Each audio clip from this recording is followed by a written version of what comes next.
World News in 5. Right now.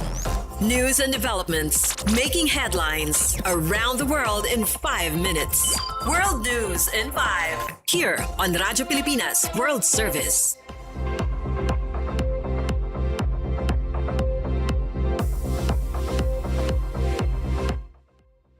Good day, I am Peñano with today's World News in 5.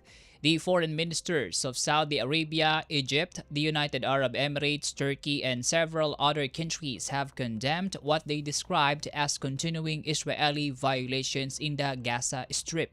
In a joint statement, the ministers criticized attacks on healthcare facilities, medical infrastructure, civilian sites, and the continuing loss of civilian lives in Gaza. Israel rejected the accusations, saying the statement ignores what it described as ongoing violations by Hamas.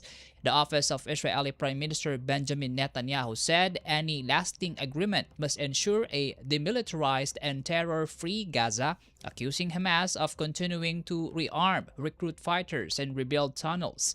Despite a U.S.-mediated ceasefire agreed to last year, Israel has continued military operations in Gaza.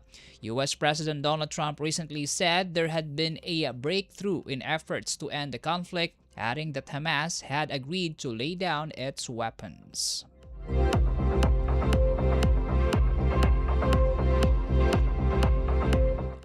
In our news, health authorities in the Democratic Republic of Congo are screening more than 300 passengers aboard a river boat after a traveler suspected of having Ebola died, raising fears the virus may have spread on board. The vessel was intercepted near the capital, Kinshasa. A mobile laboratory was deployed to conduct temperature checks and medical screening. Officials said samples were collected from 4 passengers showing symptoms, including fever, with test results expected on Friday. The investigation began after a 32-year-old man suspected of having Ebola died after reportedly traveling on the boat. Authorities are still determining where he contracted the virus. Meanwhile, African health officials announced plans to expand the use of an Ebola vaccine and the antiviral drug remdesivir to help contain the outbreak.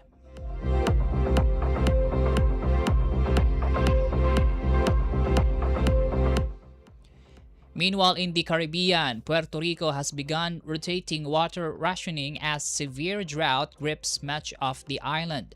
Starting Friday, tens of thousands of residents will lose water service for 48 hours at a time under a rotating schedule expected to last at least until the end of August. Governor Jennifer Gonzalez said the drought is being driven by climate conditions beyond the government's control. Nearly 68% of Puerto Rico is now experiencing drought, while San Juan recorded its driest July on record. The first phase of rationing affects 7 municipalities served by the critically low Carrizo Reservoir. Authorities will deploy water trucks to affected communities, prioritize hospitals and care facilities, and urge residents to conserve water and boil it before use once service is restored.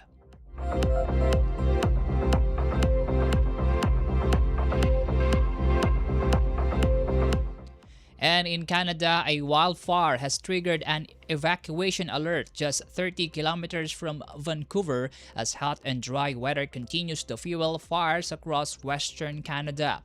Around 35 properties in the village of Anmore were told to prepare for possible evacuation by packing essential items, including identification and medications. The fire near Belcara Park has burnt about 1.5 hectares and is now nearly contained, with crews working to extinguish remaining hotspots. Meanwhile, British Columbia has received additional firefighting support from New Zealand, Australia, and Mexico as wildfire activity intensifies. Authorities warn that continued hot, dry conditions could worsen fire risks and keep smoke lingering across southern British Columbia. So far this year, more than 4,500 wildfires have burnt about 3.9 million hectares across Canada, with 129 major fires still burning out of control.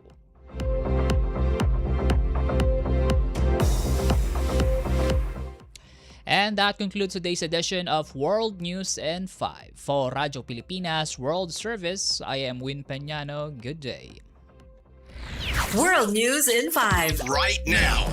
News and developments making headlines around the world in 5 minutes. World News in 5. Here on Radyo Pilipinas World Service.